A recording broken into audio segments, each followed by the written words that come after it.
What's up, everybody? It's your boy. Okay, even though I gotta go in, where's the love? Listen,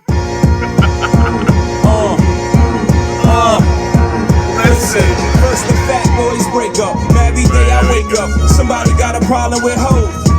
What's up, y'all niggas all fed up? Cause I got a little cheddar and my records moving out the store. Young fuckers sticking at me, young rappers kicking at me. My nigga big, but thinking this shit exactly. More money, more problems, gotta move carefully. Cause faggots hate when you get their money like athletes. Guys, sorry, this is an aside. But when you tell me that Hove is not that great of a rapper, or that Hove is not as good as Black Thought, I look at you and I go, you're delusional. And you claim to be a hip-hop fan? How does that work exactly? That would be like me saying, I love basketball, but Michael Jordan ain't all that. Michael Jordan is not dope. He's whack. In fact, it'd be like me saying Latrell Sprewell is a better basketball player than Michael Jordan. And I hate to use sports analogies. You know how that goes. I like to keep things hip-hop. But it's delusional, okay? Hove is one of the greatest rappers ever. This is obvious, okay? Anyways, some songs I've been playing. Obviously, Where's the Love? Sorry, we gotta mumble a little bit, okay? Old money, new hoe. Oh, nah. That's cute though. Whatever. We'll let it play. But old money, new hoe. Oh, now you guys know I love this record. I talk about this all the time, right? But I'll tell you what I actually. Because this all ties in, okay? Walk with me here. Listen to this damn beat, okay? Yo, Pierre, you wanna come out here?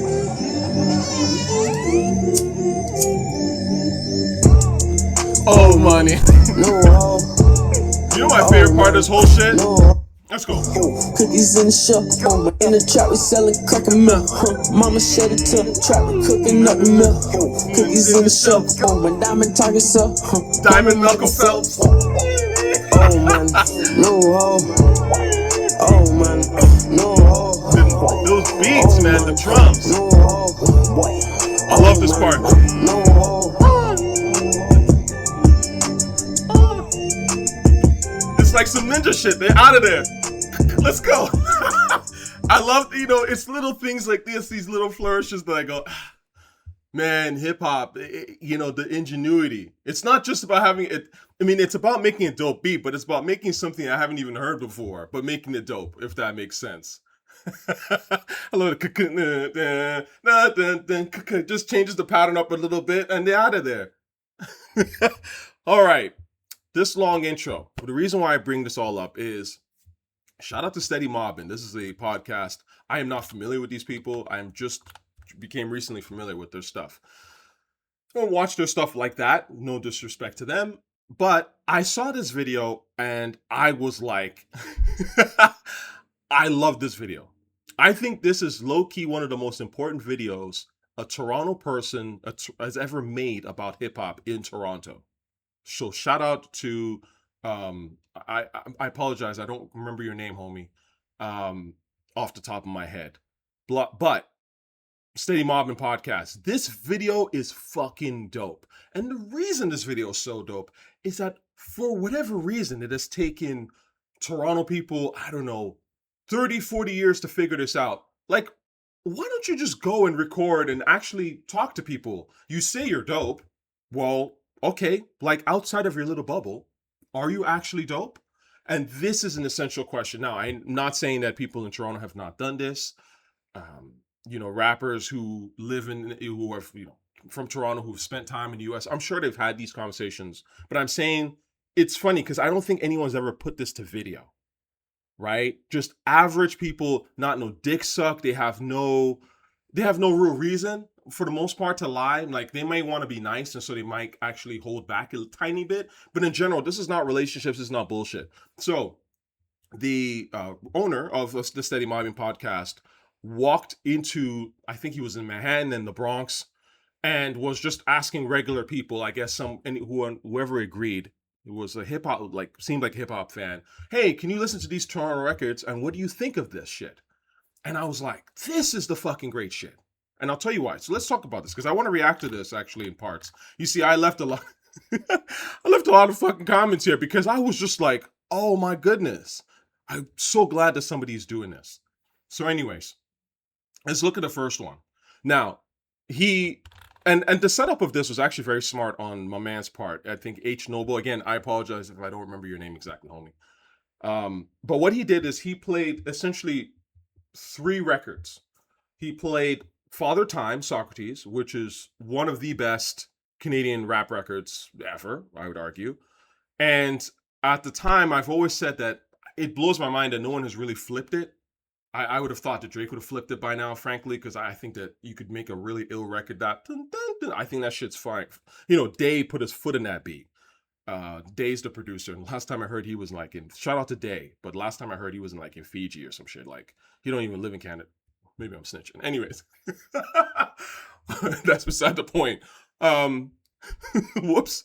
Now, I would say this shit, great song, but by now somebody should have absolutely done something with it. So he plays Father Time, which is a classic. Then he also plays Ason Eastwood, who I'd not heard of initially. He's an underground Toronto rapper. He's trying to kind of do the Griselda-ish thing. So he plays him new boom bap. And then they also play him The Market. Remember that song, The Market, that I dissed? We're going to come back to that because I think that's a great selection of 3 songs, I would say. Something old school that's respected. The newer sort of boom bap heep, right? And then something that is just people in the city claim, or, you know, so-called the blogs, the Toronto blogs say that this is the best song. This is the song that has motion. You know, keep it short, 3 songs. Anyways, so he plays those 3 songs and gets various reactions from people on the street, and I loved it. Now, let's start off with the Father Time stuff. We have got to the point where literally These commercials are going to kill me.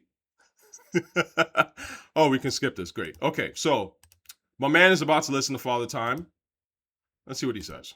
I choose the latter of the 2. Drop a shoot and watch a nigga scatter. Till the time ticks on to the early morning breaks the dawn. I'm an emperor whose empire crushes the board, giving new birth to an outlaw. How does that make you feel?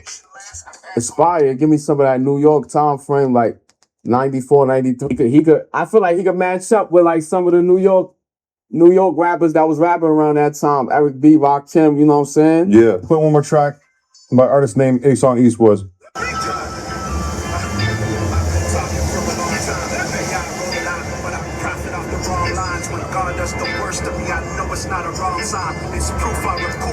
Okay, Fire. What's his name? fire. Yeah, fire.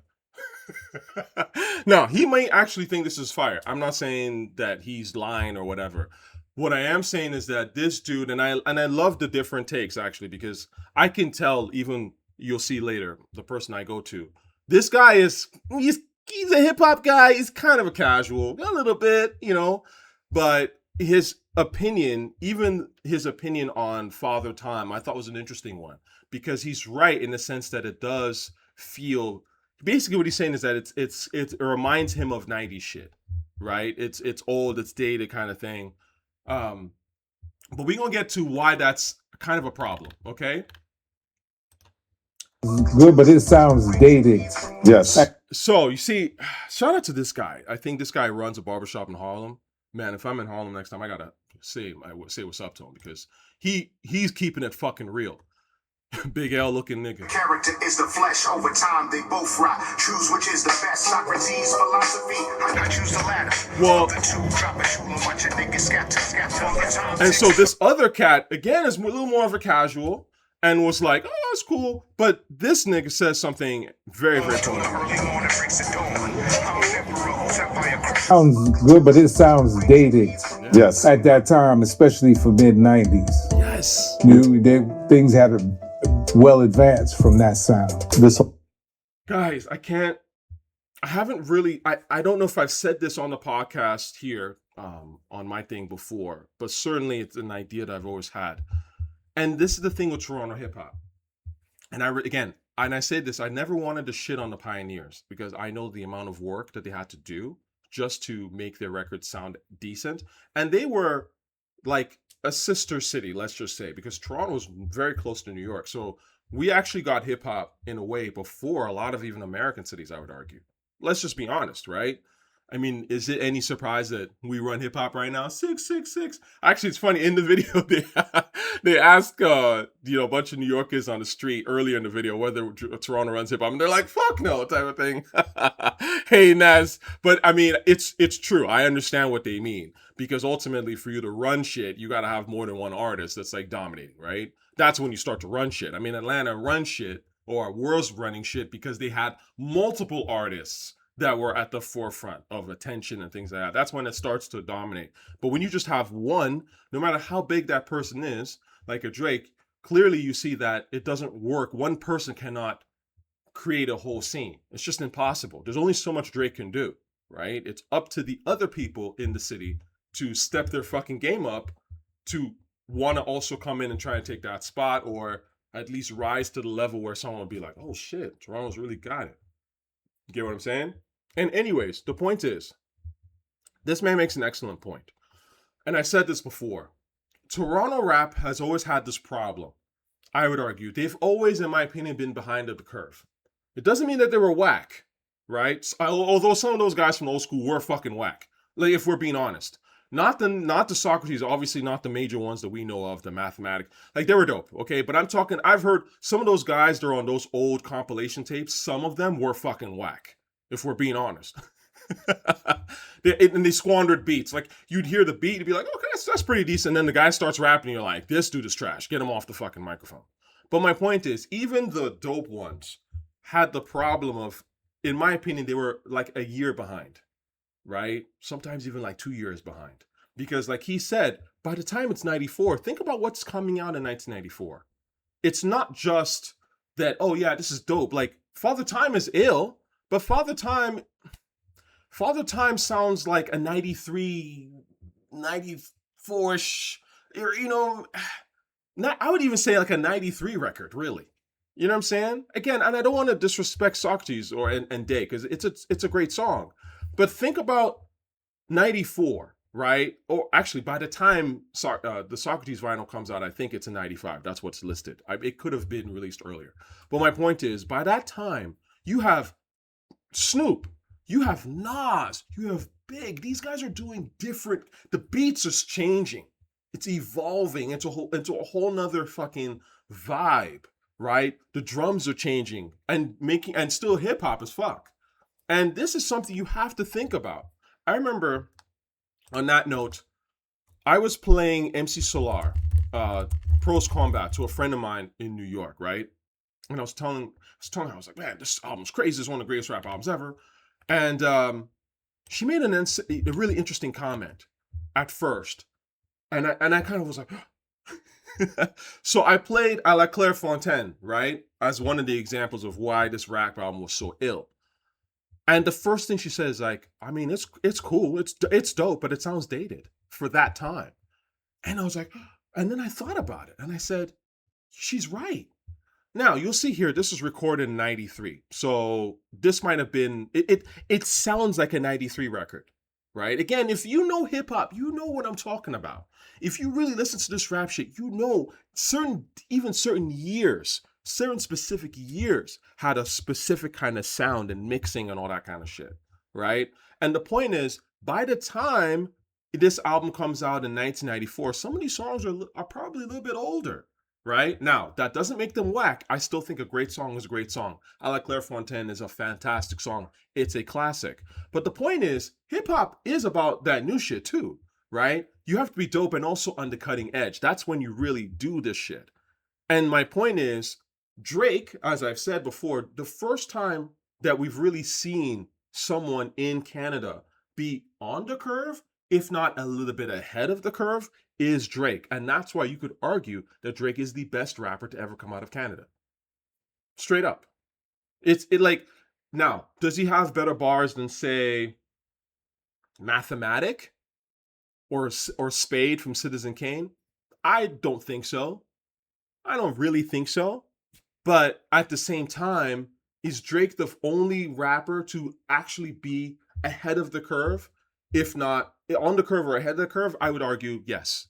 And that's why he's as big as he is, right? So anyway, something to think about. This stuff is really fucking important because when you talk to people in Toronto about rap and they're trying to bring back some old shit or whatever, and it's like, you're missing the fucking point, man. and I feel like an alien sometimes when I'm making these points, but I don't know if it's because I grew up on New York hip hop from afar. I didn't really grow up here. And I've been going to New York since the early 2000s, and I kind of always had that New York energy in me. I'm not from New York, but I've always loved that energy and that attitude, that cosmopolitan, edgy shit, this stuff is so obvious to me. Just like he's saying, like, you gotta move on, right? Anyway. Song came out 94. Yeah, we were well advanced by that time. All right. Facts. Yeah, he's like, we were on some other shit by then. And it's true. This is why it's important to have these conversations, man. I can't stress this enough, but when you bring it up here in Toronto, people call you a hater, they just dismiss you. They're like, oh, you want to be American. That's not it, man. That's not it at all. Okay, that's not, it's I want to be dope. There's a difference. Okay, if anything, you dick rider want to be American because you're dick riding what New York is doing, but you're not doing it well. That's some dick rider shit. It's to look at what someone else is doing. And because it's popular, you go, oh, I want that too. And to not invest the time to really understand what makes it move and do it as good, if not better than them, that makes you a full-blown dick rider. Sorry. Anyway, moving on. The back to school big check event is on. Back to school, whatever. Anyway, let's see. All these ads, man. So, my man's back. He never gave his name, but this dude, he played them Jamaican funk. Shout out to Mishi Me. But again, you're going to run into this problem, right? And this is some Toronto shit. Lyrically, she's intermediate. Rhythmatically, she definitely got a flow. Her topic, it wasn't sexual, which is a good thing. If it was a scale of 1 to 5, not to, draw it out, I'd give her a 3.5. So this is a song very, again, in Toronto lore, Jamaican funk, Mishi Me. Again, shout out to Mishi. I've met Mishi a couple of times. She's a wonderful person. Really cool. And again, I love that this is the real talk. Toronto needs this kind of real talk, right? Where they're playing, again, this is a classic record in Toronto. And he's like, anyways, you'll see what my man says here. The new generation doesn't have the actual passion and love for the music like we did. The success is very, very short-lived right now. Absolutely. Yeah. And it's fleeting. It's on to the next thing Absolutely. in 15 seconds. Like, there's no more 15 minutes fame. It's 15 seconds. Like, and the state of the music right now, I think that people are actually kind of bored with it. Yeah. The love is gone, but you still have people who enjoy it and listen to it, and they want more from it, but not at a high level because there's so many different artists out there all over the place. And so, to his point, right? This is my number one concern, and I always say this. I can tell. You see, the newer generation loves to lie and say, well, old niggas don't get our music, and that's why they don't like it, and they hate. But, yeah, I'm sure there are some people, of course. There's always followers. There's people in the old school who don't understand rap, even though they pretend to. I get it. But really, the reason why y'all are whack is because you don't really love the music, and we can tell. Trust me, I can tell. I know that 99% of people who are rapping, who have been rapping for the last 20 years, new niggas, they don't love the music. They love what comes with the music, or they want what comes with the music, but they don't actually love the music itself. And the problem is, if you don't love the music, then what are we really talking about? Nas, Jay, Wu, Mobb Deep, Tribe, all the people you claim to be just as good as, if not better, and all the legends, they all love this shit. At the time when they were making that music, they absolutely loved hip hop. And that's why they were so fucking good at it, partly.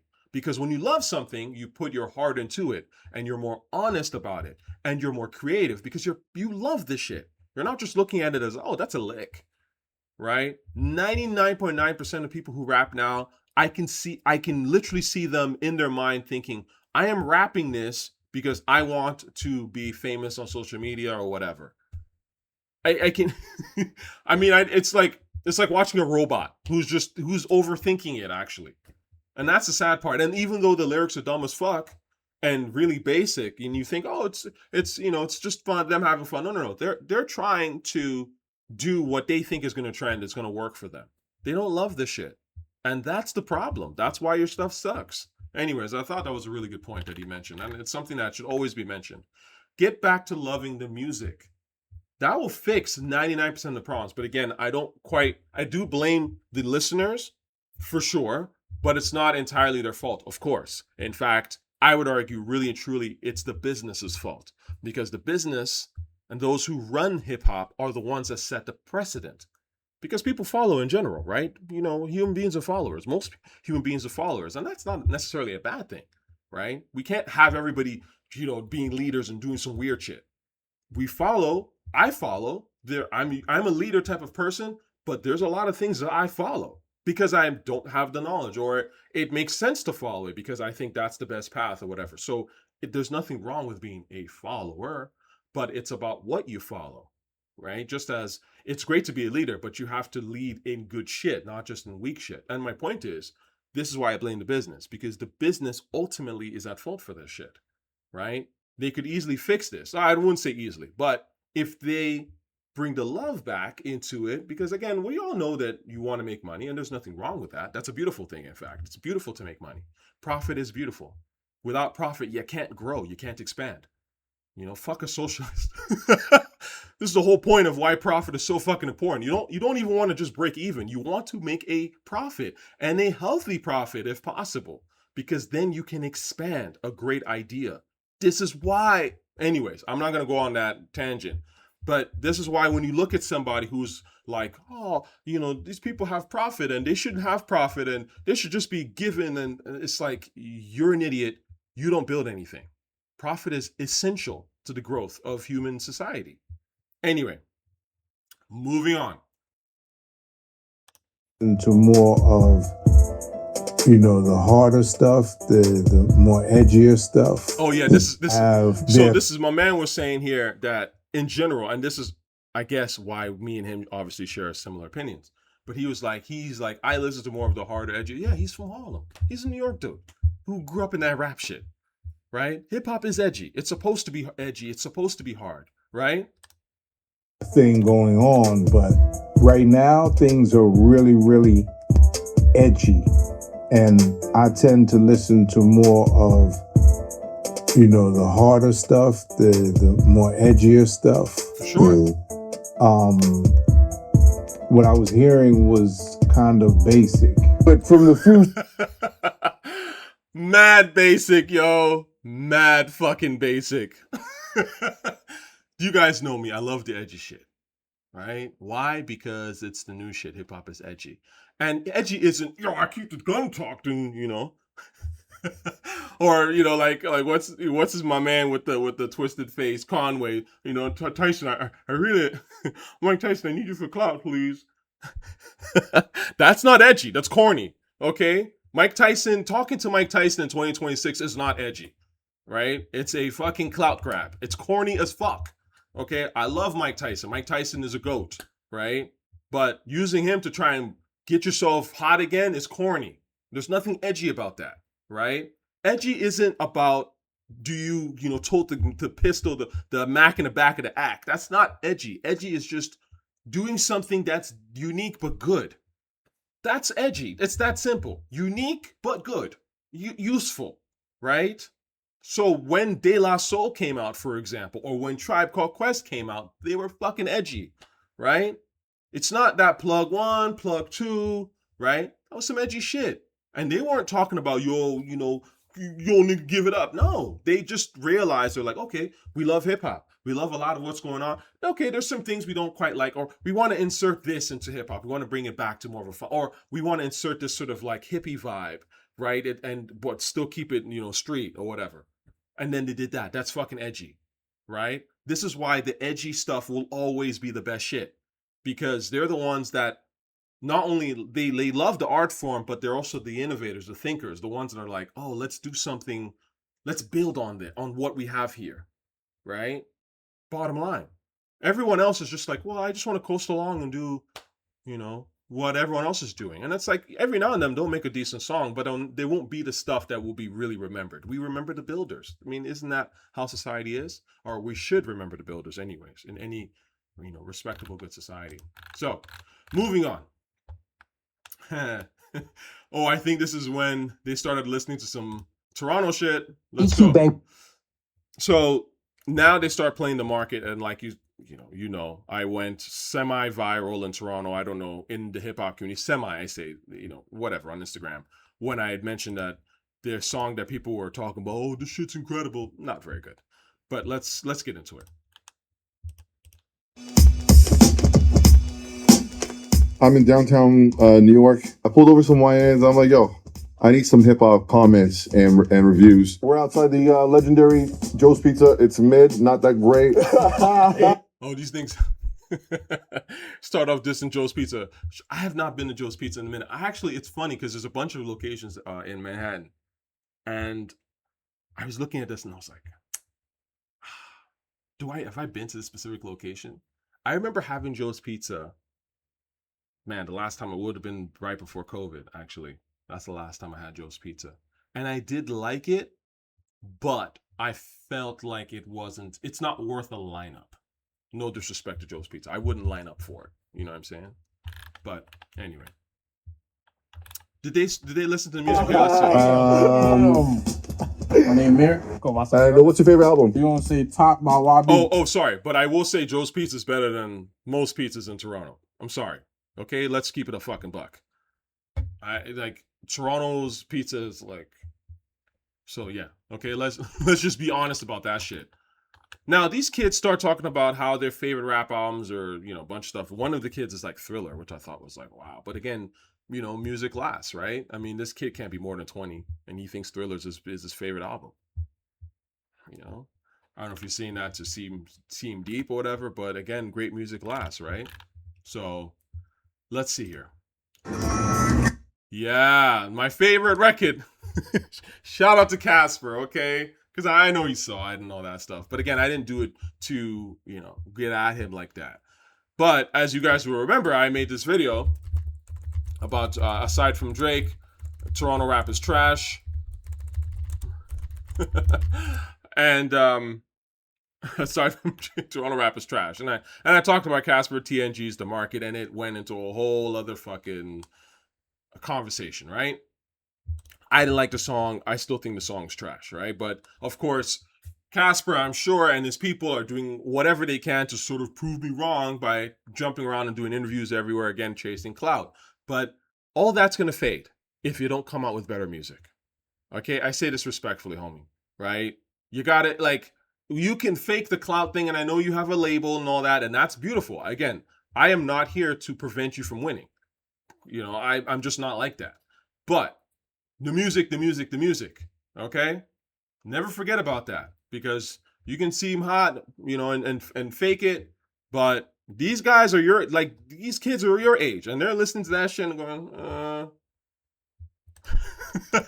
Got homeless people shooting up on the ice cubes and stuff. Side, ice chair. Nah, build that. So I'm gonna play you guys some Toronto songs one by one. You just let me know how you guys feel about it. Give me a scale of 1 to 10. I'm gonna play some new shit by a guy named Casper. No. This song came out in December of 2025. Just at the end of the year. No, I'm not judging. It's not bad. Me personally, no. So reflections, scale of 1 to 10. Where are you at? I'll give it a 5. You that a 5? 5. Not. You that a 5? Definitely a 5. I'll give it a 4. It's not too garbage. I'm in a 6. You a 6? I'll play another guy named Ason Eastwood. Let me know if you guys. So basically, not more than mid. 5 out of 10 is crazy. It's crazy. That's crazy. That means this shit's whack, guys. I mean, I could say, I was right, but that's not why, and that's cute. But ultimately, and of course, they're not the arbiters of all the tastes in the world. I get it. Before, I can already imagine the comments and shit like that. All I'm trying to say is, Toronto niggas, you gotta look outside of your bubble, okay? There are some of us who actually operate outside of the Toronto bubble, but you don't listen to us, and you think we're haters. So you stay stuck and irrelevant, most of you. Every now and then, one gets lucky, shoots the right person, whatever, gets the right Drake handshake, does the right Drake dick suck, and Drake is like, sure. And then you get a little bit of buzz. But ultimately, instead of waiting for Drake, or instead of waiting to get, to catch a bullet, why don't you just fucking, I don't know, make good music, right? That maybe someone might say, oh, this shit's actually fucking dope. And now you create opportunities for yourself. I was talking to somebody who makes music here in the city. And, I'm not going to go into details because obviously it's a private conversation. But the point is this, right? This is why I don't chase after Toronto artists, because a lot of times these guys be delusional and they think their shit's so dope. But then again, it's like they don't ever step outside of themselves and think, okay, would someone outside of my friends and family and me think this is fucking dope? And would someone outside of Toronto, a city that is not known to be a hip hop city, and Toronto's not a hip hop city, don't get it fucking twisted, it's not. If you thought it was, name a hip hop venue. Where can you go on a Saturday, Friday, Saturday night, and you go in there, you're going to hear some straight up hip hop? There is nowhere. And now you're going to say, well, in New York, it's disappearing. Yeah, it's disappearing in New York too. I get it. It's a problem everywhere. But in general, Toronto is not a hip hop city. It's a pop rock, reggae, soca city. Okay? That's just the truth. And hip hop is kind of like, people like it, I guess. It's a distant fourth or whatever. So my point is this. I was talking to this gentleman, and the dude was like, oh, well, I'm better than all these like 2000s, early 2000s rappers. And I'm thinking to myself, what? How? What the fuck? How are you better? No one knows who the fuck you are, right? And again, this is not a sub. I have to be vague about this, obviously, right? And it's not a shot. But I am trying to appeal to, because I actually think this person was fairly talented. And I'm sure if this individual watches this video, they'll know who I'm talking about. But my point is, you can't say that you're better than early 2000s stuff when no one knows who the fuck you are in comparison. And there was actually a lot of dope shit in the early 2000s, even though early 2000s was obviously hip hop was starting to fall off too a little bit. Well, I would say, yeah, you could see the trend. It was getting kind of like, okay, this is getting a bit bubblegummy. But the point is, there was a lot of dope shit in the early 2000s. Shit, even by the mid 2000s, even by the late 2000s, there was some decent shit. It was definitely pretty dead by then. But you can't even say that you're better than that shit, because I can still remember some stuff from mid 2000s, right? Were you a better rapper than Doom? Were you a better rapper than Dilla? Right? I can go on and on. Forget Nas J and all these other people. How can you say this? But again, sometimes when I hear these heep rappers in Toronto who claim they want to bring back real hip hop, but then at the same time they'll make statements like this where it's like they'll diss all of hip hop, or they'll just be like, nah, that shit's dated. My stuff's better. And then you start to wonder, do you actually like this shit, or are you it's just all clout for you?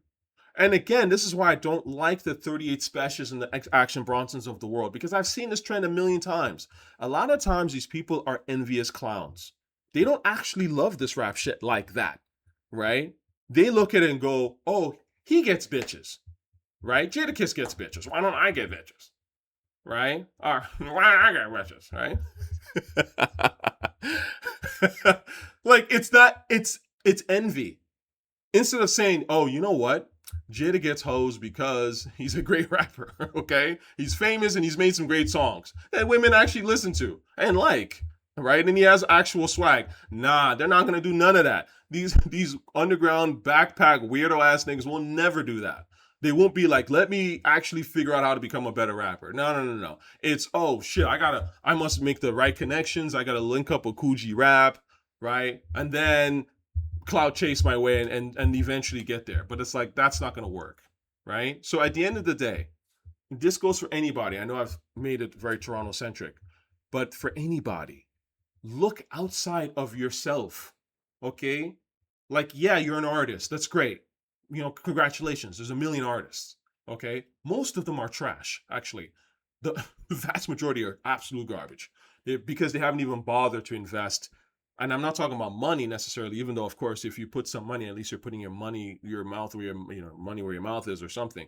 But my point is, they haven't even thought about doing the work, because becoming an artist is fucking work, right? But my point is, there's a million artists, right? But you have to look outside of yourself and say, okay, outside of my crew, my block, right, my city, is this shit going to actually work? And there are projects that people make that are just for the city, that are just for the block. And that's okay, if that's what you want to do. But you're not going to then come to me or be like, why don't people in Toronto don't care about me? They don't listen to me. Your shit's corny. Your shit's for your block. I'm not in your block, so I don't give a fuck. Okay, anyways, I love y'all, right? I will make some more videos and, just wanted to put this out there. But shout out to Steady Mobbin, and this is the work that people need, all right? Stay up. Love y'all. Peace.